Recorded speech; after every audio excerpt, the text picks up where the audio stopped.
tout ce qui a été fait, ça a été fait par ceux qui sont ici dans la salle. Et personne dans cette salle n'a reçu un centime pour le transport pour venir ici. Personne. Et ça, c'est merveilleux. Ça veut dire quoi? Avant même de commencer la conférence, on a pratiquement la conclusion par notre réunion. L'amour est puissant. La fraternité est merveilleuse. Si nous pouvions vivre comme ça, comme nous le faisons ici, dans nos communautés, la Côte d'Ivoire serait en paix et prospère. C'est pourquoi je voudrais dire merci. Merci à tout le monde. La chefferie de Brocos, tout le symbole vous a été expliqué par le maître des cérémonies. Merci pour les prières. Les hommes de Dieu, grands hommes de Dieu connus ici. Le bishop Guy Vincent Kodia, si vous ne l'avez pas reconnu, si vous n'avez pas reconnu sa voix. L'imam Koné, le jeune pasteur révérend Zawi. Il y a plein de personnalités que j'ai vues tout à l'heure dans la transmission vidéo. Mes amis, les Somiers, Albinos et autres, pour ça, sont entre nous parce que je suis pareil de toutes les associations d'Albinos de Côte d'Ivoire, mais également des associations des Somiers, les étudiants handicapés, ils sont là. Et toutes ces personnes qui se sont senties marginalisées, avec qui je travaille depuis en fonction jusqu'à présent. Et tous ces jeunes, tout le monde ici dans la salle, je leur dis merci. Merci beaucoup. On est en train de démontrer qu'il est capable de se surpasser. Et les prières tout à l'heure, on est capable de se surpasser. Ce n'est pas une vue de l'esprit que de pouvoir stabiliser. Regardez tous ceux qui ont parlé. On a une aspiration à la paix. Nous avons une pensée pieuse pour toutes les personnes décédées dans les violences en Côte d'Ivoire ces dernières semaines, mais toutes les personnes qui ont été victimes de haine et de toutes ces atrocités causées par le manque d'amour au sein de notre communauté. Nous devons avoir de la pensée pour toutes ces personnes. Je voudrais commencer aussi en disant merci à M. Serge Dibré, ici présent, qui est le responsable 1000 volontaires, qui réunit tous les gens ici en Côte d'Ivoire qui veulent parler d'une voix différente et mobiliser la communauté. Serge, bonne arrivée, merci beaucoup, Serge Dibré. Merci. Ok, maintenant, parlons technique. Côte d'Ivoire, difficile impasse. Il serait dangereux de nous asseoir si nous sommes RDR, PDCI, UDPCI, FPI, RHDP. Il serait dangereux de nous asseoir et de dire tout va bien, il n'y a pas de problème. Si tout allait bien, il n'y aurait pas beaucoup de morts à Bongouani, à Bonoua, à Béoumi, à Daokro, à Yopougo Maroc, et dans toutes ces villes, et chez moi à Dabou également. Donc, ne soyons pas gênés de regarder en face nos problèmes pour pouvoir les résoudre. Le danger, c'est de nous détourner de cette réalité aujourd'hui. Chacun de vous est venu ici parce qu'il sait qu'il vient parler de paix. Il vient célébrer l'amour. Mais on sent le besoin d'amour aujourd'hui parce qu'il y a problème. Donc, c'est d'abord les prémices de départ. Soyons d'accord que ça ne va pas. Ceux qui disent que ça va, ni une réalité évidente aujourd'hui en Côte d'Ivoire. Donc si ça ne va pas, on cherche à savoir qu'est-ce qui fait que ça ne va pas. Et comme l'a dit l'humoriste tout à l'heure, en identifiant les problèmes, il ne faut pas que les gens prennent mal. Et c'est très important. La tolérance est le début de la paix. Donc tout ce qu'on va dire, il ne faut pas que certaines personnes isolent des éléments dedans pour en faire le résumé de notre action. Nous sommes là pour nous dire la vérité, pour identifier les problèmes. Quelle est cette vérité?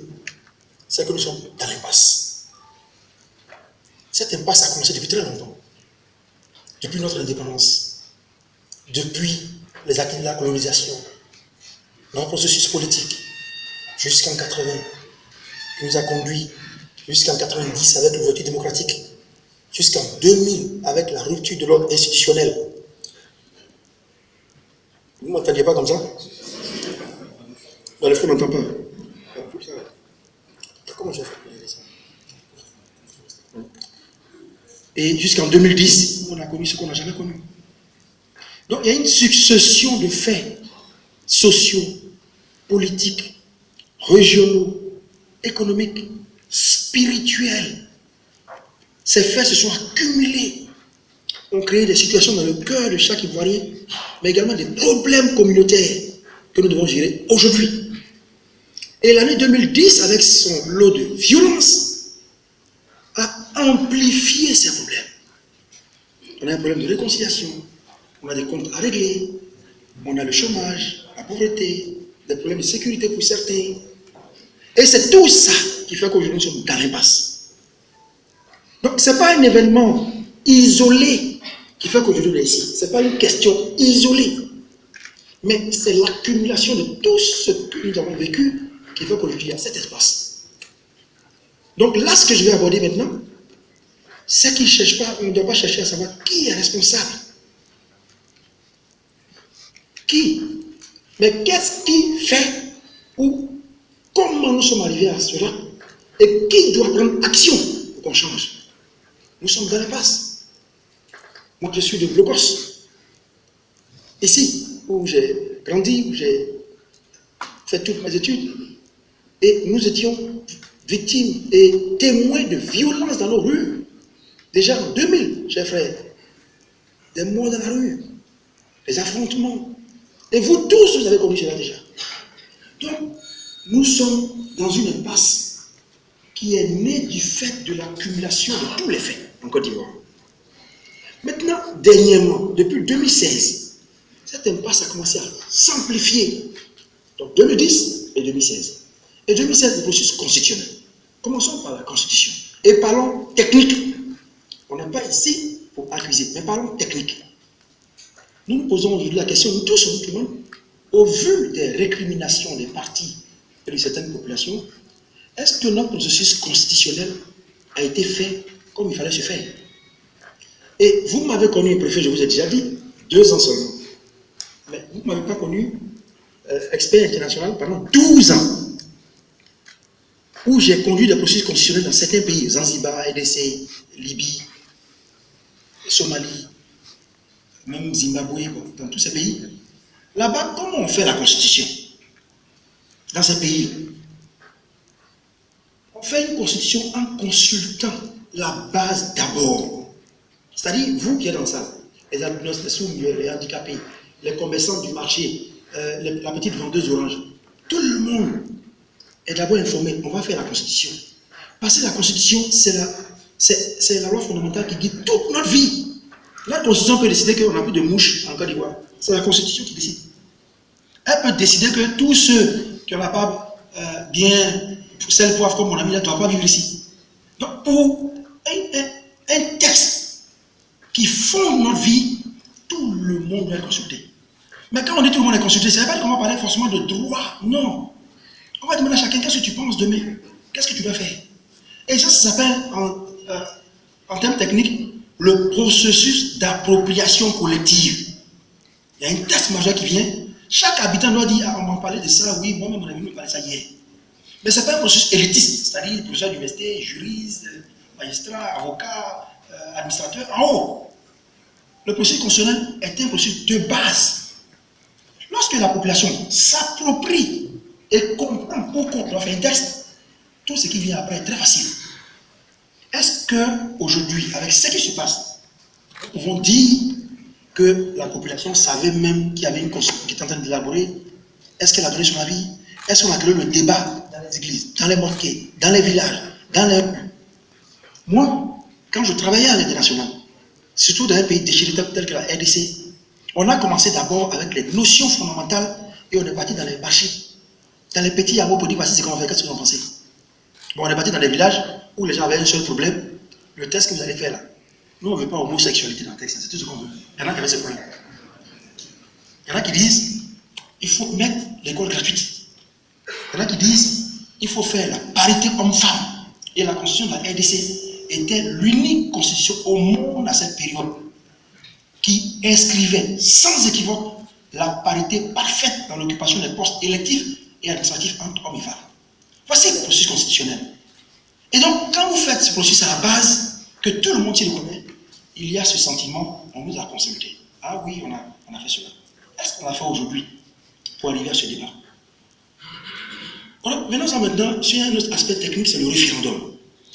Pour les puristes de la démocratie et des gens qui ont étudié les sciences politiques, ça va peut-être vous choquer.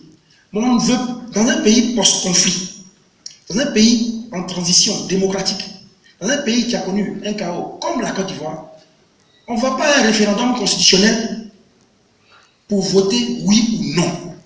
Non. On ne va pas à un référendum pour savoir qui a voté, si on est d'accord, je ne sais pas. Non. Oui ou non, ça se fait par la consultation politique. On fait toute l'inclusion politique nécessaire dans un pays post-conflit où tout peut basculer. On fait tout l'accord politique ensemble. Tous les partis politiques, les formations, même les idéologies, les cultes, on essaie de voir comment harmoniser. Tous les partis politiques doivent être d'accord avec le contenu de la Constitution avant même qu'on ait la proposée au peuple. Il y a rarement des exemples en Afrique où on est parti à un référendum constitutionnel et un parti politique a appelé à voter non.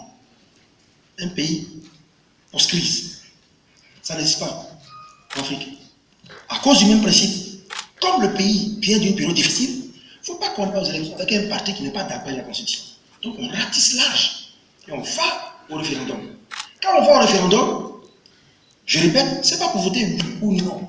On va au référendum pour apporter l'adhésion populaire du peuple à cette Constitution. Parce que c'est celle-là qui va régir notre vie. Donc voilà pourquoi les référendums constitutionnels dans beaucoup de pays d'Afrique font minimum 80% de taux de participation. Et souvent 90% de oui avec peut-être des abstentions. C'est ça. Et c'est ce processus aujourd'hui, quand on regarde, quand on vous voit avec vos différentes sensibilités politiques, on se dit, peut-être qu'il faut qu'on tire les leçons pour demain. Donc, voici la première impasse à laquelle nous faisons face aujourd'hui. Il y a des interprétations différentes sur la Constitution. Et ce qui trouble le citoyen ivoirien, c'est aussi les interprétations différentes des rédacteurs de la Constitution ivoirienne. Et ça, beaucoup de personnes pensent que ça crée une situation qui désoriente la population. Maintenant, pour finir avec le côté constitutionnel, c'est notre texte de base. S'il y a déjà pas de consensus autour de la Constitution, où allons-nous? S'il y a des interprétations diverses sur notre Constitution, où allons-nous? Et je voudrais rappeler, pour finir avec la Constitution, que la dernière fois que la Côte d'Ivoire ne s'est pas mise d'accord sur une Constitution, il y a eu une guerre. Vous le savez? Vous le savez, la Constitution de 2000, qui avait divisé les Ivoiriens. Alors, allons-nous encore regarder le même sort, la même histoire, revenir sans pouvoir réagir? C'est la question. Il n'y a pas de solution magique, mais posons-nous les bonnes questions pour trouver les bonnes réponses. Que faisons-nous devant cette impasse constitutionnelle? N'est-il pas temps que nous nous mettions ensemble à nouveau pour dire qu'est-ce que nous faisons, comment nous appréhendons la question et comment nous avançons? Parce que notre finalité à nous tous ici, non seulement dans cette salle, mais sur le carré, ce carré territorial, c'est la paix et l'amour, c'est la prospérité. Première impasse constitutionnelle. Deuxième impasse, la question de la loi électorale. On entend encore des partis politiques dire qu'ils ne sont pas d'accord. D'autres partis disent qu'ils sont d'accord. On entend des partis remettre en cause le processus d'adoption de la loi électorale, du texte qui le demande des élections. Or, en matière électorale, il y a des choses sur lesquelles on ne discute pas du tout. Quand on va dans un jeu électoral, le texte de base doit faire l'objet de consensus d'abord. Si les textes de base sont contestés, tout de suite, ce qui vient après ne sert à rien. Et on entend aujourd'hui des gens dire qu'ils ne sont pas d'accord avec la loi électorale. Deuxième impasse importante à régler. S'il y a peut-être une incompréhension au niveau de la loi électorale, il faut peut-être arriver à discuter. Encore une fois, dans beaucoup de pays d'Afrique, notamment même en Afrique du Sud, même en Afrique du Sud, qui est considérée comme une démocratie, on fait la revue électorale tout le temps. Des pays tels que Maurice, des pays tels que la Tanzanie, et même à côté de nous, le Sénégal, on s'assoit pour dire, mais est-ce que notre loi est encore valable? Donc on fait cette revue. C'est un acte d'humilité que les hommes de Dieu, les femmes de Dieu nous enseignent. Il faut toujours questionner nos instruments. Est-ce que c'est bon? On ne dit pas c'est bon parce que ça m'arrange maintenant. Parce qu'en Côte d'Ivoire ici, notre histoire nous a enseigné. Il y a des tests qui nous rendent aujourd'hui. Mais dès qu'on n'est plus là, ça ne nous arrange pas. C'est ça. Mais il faut faire en sorte que ça nous arrange en permanence, qu'on soit là, qu'on ne soit pas là. Et ça, c'est très important. Regardons la vérité en face et essayons de régler cette question qui fâche. À côté de la loi électorale, il y a la question de la commission électorale indépendante. Le processus a commencé, la loi a été adoptée, et puis des blocs ont contesté ce processus de l'organe chargé d'organiser les élections. Et tout dernièrement, certaines personnes, certains partis politiques sont sortis carrément. Et ça a apporté la crise à son paroxysme. C'est une section du peuple qui n'a pas confiance dans la loi fondamentale qui doit nous diriger. Si une section du peuple et des partis politiques n'est pas d'accord avec la loi électorale, si une section du peuple se retire de l'organe chargé des élections, c'est que l'impasse électorale est totale. Parce qu'il y a la Constitution, les lois, il y a les institutions de la République. Si les gens se mettent en retrait de cette confiance, ça devient compliqué pour une nation. Et ça peut conduire à cette impasse peut conduire à des situations dangereuses que nous observons aujourd'hui. Donc, nous ne sommes pas ici pour donner des solutions qui ne nous appartiennent pas et dont nous ne sommes pas toujours maîtres. Mais nous sommes ici pour interpeller les consciences collectives, pour dire, voici une évidence qui émerge aujourd'hui. Il faut qu'on fasse face à cette évidence. À côté de la Constitution, de la loi électorale de la CEI, il y a aussi le contexte de crise. Aujourd'hui, on voit le bishop Guy Vincent Kobia à côté de l'imam Kodé, à côté du révérend Zawi, il y a beaucoup de pasteurs également dans la salle.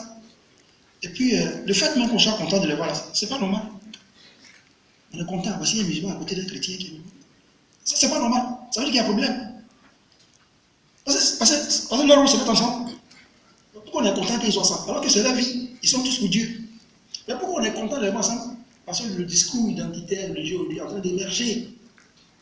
Le fait qu'on soit content qu'un musulman à côté d'un chrétien, d'un bouddhiste, d'un païen, d'un ceci, d'un cela, c'est pas normal. Ça veut dire qu'il y a quelque chose qui manque. Parce qu'ils ont toujours été ensemble, on a toujours vécu ensemble. Aujourd'hui, dans les communautés, moi je suis venu à Blogos à Dabou, de l'université, jusqu'à ce que je sois sous-préfet. Mais je suis né à Dabou. Je suis, moi, culturellement, de Yonla. Mais ma vie, c'est Dabou. Ma vie, c'est là-bas que je suis né, c'est là-bas que j'ai grandi, c'est là-bas que mes parents sont enterrés, c'est là-bas que je suis à l'école, c'est ma sœur nourricière, avec les Adjoukrou. J'ai grandi avec des personnes que j'ai appris plus tard, qui étaient des Burkinabés, mais on était tous, on n'avait pas de distinction. J'ai grandi avec des personnes qui étaient libanaises, françaises, on n'avait pas de distinction. Et aujourd'hui, mes amis avec qui j'ai grandi à Dabou sont en train de se découper au quartier Rhodes, le quartier où je suis né. Qu'est-ce qui se passe? Il y a des discours haineux aujourd'hui. On a vécu ensemble. Nous qui ne sommes pas Adjoukrou de sang, mais qui avons adopté cette terre. Ceux qui sont malinqués, qui sont nés là, on ne savait même pas la différence.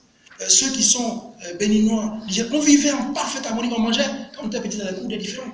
On allait chez la bango, on mangeait, il n'y avait pas de distinction. Aujourd'hui, du coup, on se rend compte qu'il y a un problème. Et je prends seulement Dabou, mais dans toutes les villes, à Bongoua, ailleurs, on a toujours vécu, on se met à se battre. Les discours haineux ont commencé à ressurgir, comme les discours anti-religieux avaient commencé à surgir fin janvier, début février, avec la marche projetée par les catholiques. Ça vous interpelle? Qu'est-ce qui fait qu'un ami avec qui j'ai grandi, subitement du jour au lendemain, on allait cueillir les mangues dans les plantations ensemble, on a tout fait, on a grandi jusqu'aujourd'hui. Subitement, on découvre qu'on ne s'aime pas. Parce qu'un homme politique derrière a dit, ne vous aimez pas, nous ne nous aimons pas. Est-ce que vous trouvez ça normal? C'est une évidence, ça ne va pas aujourd'hui. Les discours de haine sont sortis, à tel point que vous parlez d'amour, on dit c'est pas possible. Avant, dis-moi, t'as que sur Facebook, ils sont forts dans ça, ces gens. Il faut dire ton camp, si tu ne dis pas ton camp, c'est pas possible. C'est que tu es ami de l'oppresseur, dis ton camp. Si tu ne dis pas ton camp, c'est que nous, on n'est pas d'accord. Il faut qu'ils se rangent. C'est-à-dire, tu dois porter tri, kaki ou bien tri vert. Il ne faut pas les au mieux. Mais quelle est cette haine qui se développe subitement d'identifier les camps? Et c'est une impasse aujourd'hui. C'est une impasse. Tu t'appelles tel nom. Ah, lui, là, il est bizarre, ça, c'est pas clair. C'est pas possible. Tu t'appelles ceci. Ah, ça, là, vraiment, c'est. Mais d'où ça vient? Et un ami m'a dit de donner des expériences internationales. Je ne sais pas si quelqu'un de vous est déjà parti en Somalie. Mais c'est imam, bishop et révérend. Vous voyez, quand vous parlez d'Apocalypse, surtout qui me semble bien, vous parlez beaucoup de ça souvent. L'Apocalypse. Est-ce que vous avez déjà vu l'Apocalypse? Apocalypse, quand ils en parlent, ça dit c'est en haut.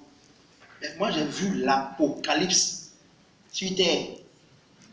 Allez à Mogadiscio, vous vous demandez qu'est-ce qui s'est passé?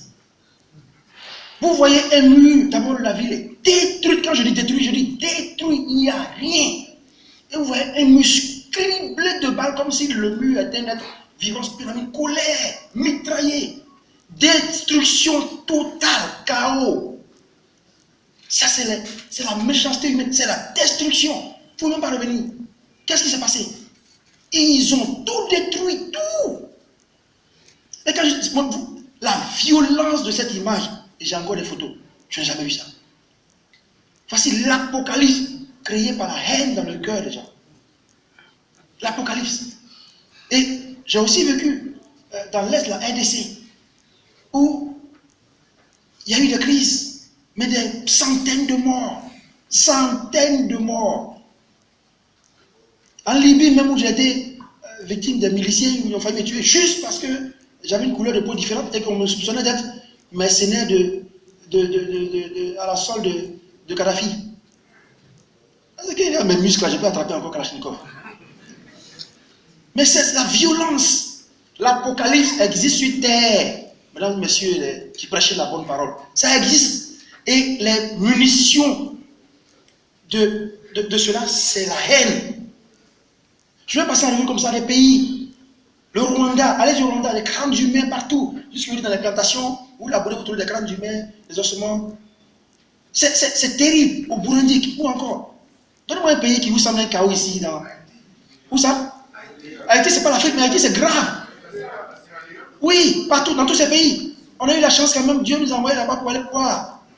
Haïti, il y avait Cité Soleil, c'est pas possible. Haïti, Cité Soleil. Moi, j'étais sur place, je suis arrivé à Haïti. Je monte dans une voiture, je suis arrivé à Haïti, mais la voiture qui est venue me chercher là, j'ai jamais vu ça. Hyper blindé.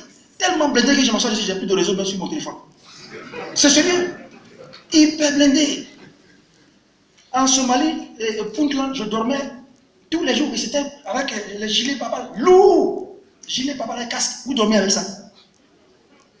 C'est parce que vous n'avez pas encore vu ça qu'aujourd'hui vous criez. Non, non, toi tu parles de paix, c'est pas la peine. On prend Avatar pour dire pourquoi toi tu parles de paix. Hein? C'est terrible. Vous parlez de la Sierra Leone. À côté de nous, souvent on ne prend pas cet exemple. On regarde le Rwanda. Sierra Leone, Libéria. Grave.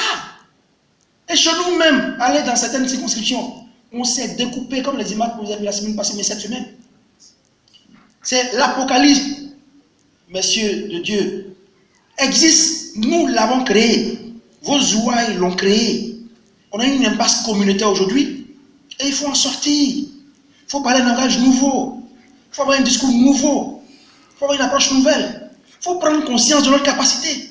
S'il me dit d'aller haïr mon frère que je ne vais pas, il va me faire quoi? Il va me faire quoi? Il y a un ami qui est dans cette salle qui m'a dit, il y a des gens qui disent qu'ils n'aiment pas tes postes, pourquoi tu appelles la paix? Ils vont me dire qu'il a fait ça ce matin. Bon. Si j'avais mis ça sur Facebook, personne n'allait venir. Il y a même des gens qui viennent pour dire, on va partir là, est-ce qu'on va sortir là-bas? Parce que ça, là, nous, on ne va pas parler. Hein. Nous avons créé la peur dans notre cœur, ça fait qu'on ne peut pas avancer. Je reviens à la Somalie. L'Apocalypse a dévasté. Mais aujourd'hui, je vous parle. Le gouvernement, la Somalie était le seul pays où le gouvernement était hors du pays, au Kenya. Tellement le pays n'existe pas. Oui. Et donc, moi, je rentre au ministre de l'Intérieur somalien au Kenya, c'est son bureau. Ce n'est pas un diplomate, non, c'est là-bas. Oui. Au Kenya.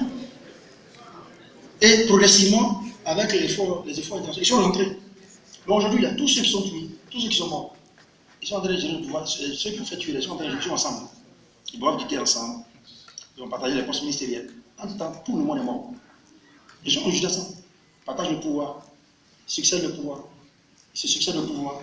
Donc ça sert à quoi cette propension à détruire juste parce que quelqu'un me dit celui-là n'est pas bon, moi aussi j'agis. Sommes-nous des automates, des robots incapables de réfléchir, de nous élever pour dire c'est pas possible? C'est une question de perception. Comment on peut arriver à détruire une vie comme ça.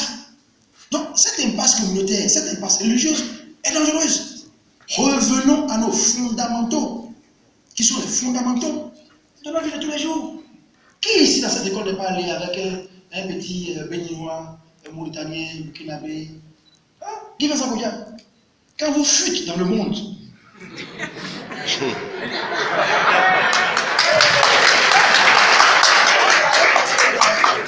quand vous fuitez dans le monde et que vous apportez de la joie au cœur des musulmans, qui ne vous suivait pas? Y avait-il des ethnies? Vos vidéos aujourd'hui qui sont en train de même blanc noir tellement c'est il y a longtemps. Y avait-il des ethnies? Vous mettiez de la joie au cœur de tout le monde. Il n'y avait pas de différence. Qu'ils soient français, libanais, laotiens, vietnamiens, ici, Abidjan, tout le monde. Pourquoi aujourd'hui on refuse cette réalité? Ça fait que même parmi vous, il y en a qui ont peur de dire non, vraiment, moi je veux la paix. Ils ont peur. Par exemple, on dit ils sont peureux, toi tu veux peureux. Mais comment on peut être peureux si on veut la paix? Donc voici les impasses aujourd'hui auxquelles nous faisons face et qui nécessitent que nous soyons unis pour dire non. Parce que tous ceux qui tournent, c'est pour chercher nos voix. Pourquoi nous devons forcément supporter des gens dont on sait qu'ils ne veulent pas notre bonheur? Pourquoi nous devons nous aligner derrière des gens qui refusent de nous amener ensemble, entre nous? Et nous sommes d'accord de suivre. Il y a combien de personnes dans cette vie dont la vie a changé radicalement parce qu'ils ont adhéré à un parti politique? Il y a combien? Bon, ceux qui en bénéficient vont jamais dire, parce que les amis vont les attaquer, ça c'est sûr. Hein? Qui est fou pour dire qu'il a eu un poste, qu'il a eu un poste ici? Voilà. Mais je veux dire, même quand on suppose les partis, c'est pas mauvais parce qu'un pays se structure autour des idéologies, autour des blocs. Donc les partis c'est bon, mais ces partis doivent jouer leur rôle. Pas de nous détruire, la foi a disparu. Je viens encore aux hommes de Dieu. Il m'en connaît.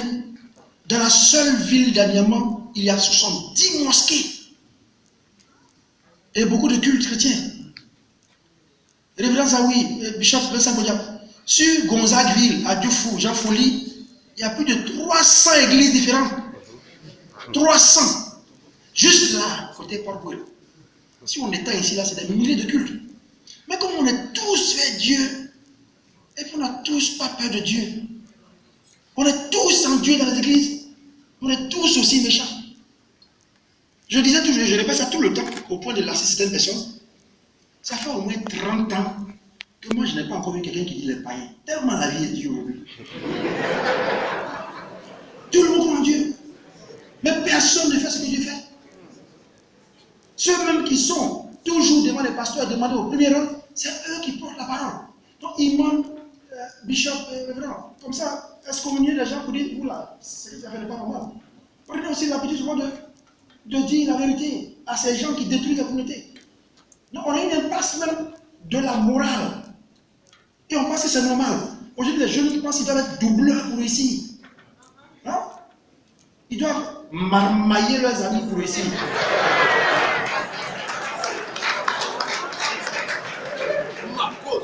Et puis, il y a même des crimes même dessus. Je vais pas parler de ma cause. On est content de blesser nos amis.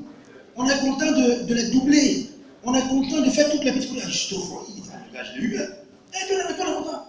Personne ne dit, mais ce que tu as fait avant, c'est pas bon. Non, non, non. On célèbre la mauvaise foi. Ah, lui là, c'est dangereux. Et cette mauvaise foi, on a transformé en politique.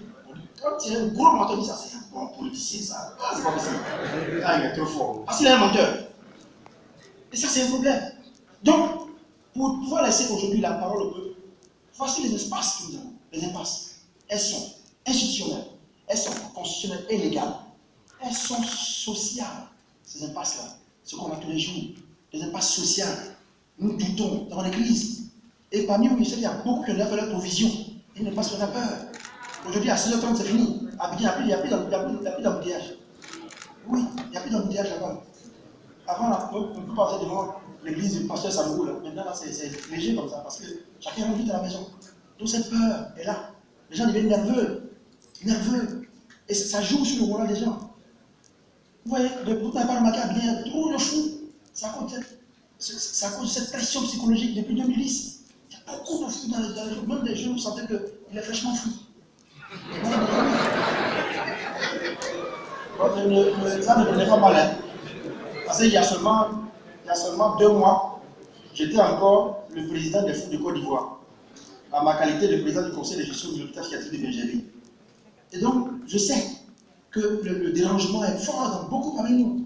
Et ce n'est pas seulement ceux qui sont affamés, qui sont fous. Hein. Il y a beaucoup de fous aussi qui sont capables de mener les gens à mort.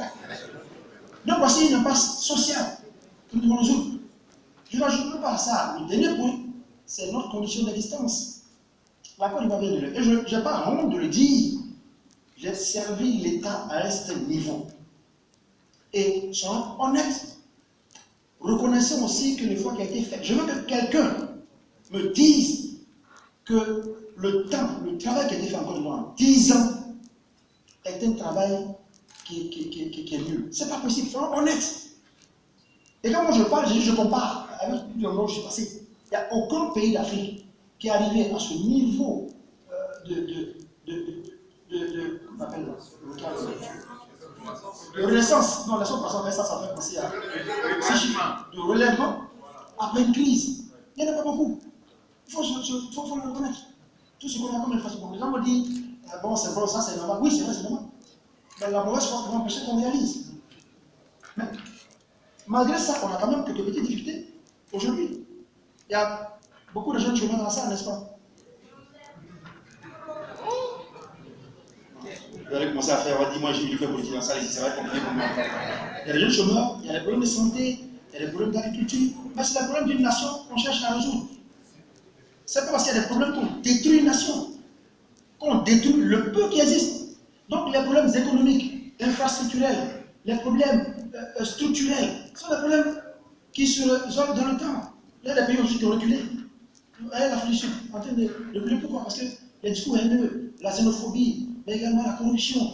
Donc c'est un travail qui est permanent. Hier, j'étais sur le plateau de France 24 avec Alain Foucault, on disait non, est-ce qu'on doit forcément tuer pour pouvoir construire la démocratie? Non, c'est pas ce qu'on dit. On dit il y a une évolution normale. Et ça va être la conclusion pour laisser la parole au peuple, les hommes de Dieu et tous ceux qui sont venus pour intervenir aujourd'hui. Il ne faut pas dramatiser nos différences. Il ne faut pas dramatiser. Ça, c'est la parole, l'espoir de fin. Et je l'ai dit dans une vidéo, je le répète. Les conflits sont normaux dans une société. Il n'y a aucune société sans conflit. Aucune société sans conflit. C'est normal. Parlons même de avant. Ça, peut-être les chrétiens et les musulmans ne sont pas d'accord. Parlons même de l'univers. Regarde tous ces blocs, ces ensembles. Pourquoi il n'y a que pour l'instant, sur la planète Terre, qui a la vie? On vous a parlé de ces explosions dans l'espace, de la formation des planètes. Et on parle même souvent des comètes qui sont dans la trajectoire de la Terre, qui peuvent éclater. Et la formation des planètes s'est faite comme ça dans l'univers. Et ensuite, parlons de notre vie de tous les jours. Quand on était, c'était quoi? On parlait de procréation. On sait comment les spermatozoïdes fécondent l'ovule. Des centaines de millions de spermatozoïdes, il y a un seul. Donc le conflit même dans notre existence. Pour pouvoir créer l'ovule. Pour pouvoir ovuler. C'est des compétitions. C'est le spermatozoïde le plus fort, le plus dur, le plus résistant qui ovule. C'est le conflit. Porteur de vie. Porteur de vie. Et notre vie de tous les jours, c'est le conflit. L'enfant qui a le complexe de dire qu'il est jaloux de son papa, ou bien la maman qui n'a pas été, ou bien les enfants qui ne sont pas ici. Notre vie est conflit. Moi, je veux, par exemple, étendre l'église. Mon église, mais le terrain appartient à quelqu'un. Vous dites notre église, il faut que je fasse attention, c'est un conflit. Je suis dans le quartier en nuisance, c'est un conflit. Mon ami porte son pagne traditionnel, l'autre qui porte son boubou. On peut avoir déjà conflit parce qu'on ne fait pas la même chose. Notre vie est conflit. Toute notre vie est conflit. Mais où d'autres nations ont transformé les conflits en avantage en mettant des systèmes de loi. Il y a des pays encore où on parle avec des petites erreurs, on parle. C'est pour gens qui connaissent la violence de leur société. On exécute parce qu'on sait qu'il faut régler. On met en place des systèmes, des institutions pour régler ces conflits. On met les institutions religieuses, toutes les institutions pour régler les conflits. Donc, le conflit n'est pas la finalité de notre existence, c'est même le début de la structuration de notre vie. Donc, il faut gérer cela, il faut accepter cela. Donc, c'est le mot de fin et le mot d'espoir Les conflits ne sont pas la fin de notre pays, la fin de notre système, la fin de notre... C'est le début de prise de conscience. Même ce qui se passe actuellement d'abord partout, on se dit, bon, qu'est-ce qu'on fait? Où on va? Comment on va arranger ça? Et bon, donc, comme on a eu un problème en 2010, en 2020, il ne faut pas qu'on ait le même problème. Comme on a eu un problème tel, il n'y a pas de problème. Et regardez les chefs qui sont là, les chefs traditionnels. Depuis l'année passée, fin 2019, il a dit, blocage parlementaire en conflit. Ils se sont blessés, ils sont frappés entre eux. Et ils ont violenté la génération qui était avant la génération du bois. Et je leur ai dit, pas possible, je suis fils du village. Mais ils sont assis eux-mêmes, je l'ai dit à vous, comme ils ont dit. Si vous ne le faites pas, on va prendre des mesures. Ils sont allés discuter et un jour je viens au village, tout le monde assis. Tous les doyens, même blessés seniors, tous assis pour dire écoutez, on a trouvé une solution. Donc, du conflit peut naître l'unité que nous voyons aujourd'hui. C'est pour ça qu'on a visité le COS, pour montrer qu'on peut émerger d'un conflit de pouvoir pour avoir une situation stable qui construit les intérêts de tout le monde. Donc, il y a espoir. Et je voudrais que vous retourniez avec cet espoir et qu'on puisse bien discuter, qu'on puisse identifier le problème pour que chacun de nous, en retournant dans sa communauté, puisse dire écoutez, on rompt le cycle des violences. Ce n'est pas de la fatalité. Ce n'est pas de la fatalité. Je prends encore le bishop Bikinosa Boudia. Il a eu 3 vies. Il a une vie d'enfant comme ça, comme toutes les vies afghanes. Il a une vie d'artiste. Il a une vie aujourd'hui d'homme de Dieu. 3 vies qui sont arrivées par peut-être la coïncidence de l'histoire, mais peut-être que Dieu a programmé. Chacun de nous peut avoir des séquences dans sa vie. Comme vous tous, il y en a ça. Il y en a même qui ont eu 10 vies ici. Mais il y a des marmailleurs, ils ont 20 vies, tellement ils ont d'identité. Donc il faut accepter qu'on puisse chacun vivre sa vie, vivre sa différence, faire ses options, réorienter ses priorités. Savoir qu'est-ce qui est bon pour soi, qu'est-ce qui est mauvais pour soi. Donc je voudrais qu'on participe avec mon espoir, mais pour pouvoir le faire, la parole au peuple, nous donnons la parole maintenant pour identifier le problème. Merci beaucoup.